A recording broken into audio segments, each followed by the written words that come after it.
Voici l'une des palettes de la brasserie Cantillon qui partira bientôt pour les États-Unis. Le pays fait partie du top 3 des exportations de l'enseigne, mais ne représente qu'une petite partie de sa production. Alors, les 20% de droits de douane annoncés par le président américain Donald Trump ne semblent pas générer de grandes inquiétudes. On est au sommet de ce qu'on peut faire et de ce qu'on peut produire, et donc limité. Et comme la demande est plus importante, mais voilà, on n'a pas de souci. Donc, vu que la demande est plus importante par rapport à votre production, si ce n'est pas les États-Unis, ce sera autre chose? Ce sera autre chose. On vendra un petit peu plus en France, par exemple, qui réclame plus de bière et qui n'en reçoit pas. Plus globalement, les États-Unis représentent le 6e marché le plus important vers lequel Bruxelles exporte ses produits. Mais en termes de quantité, le pays n'est pas d'une importance capitale.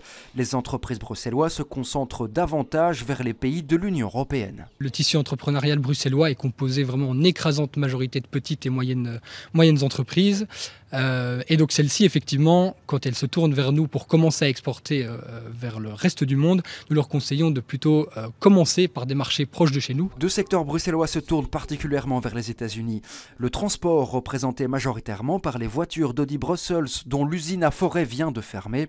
Et puis les produits pharmaceutiques, mais qui pour le moment ne sont pas concernés par les droits de douane supplémentaires. Peut-on donc parler d'un impact limité?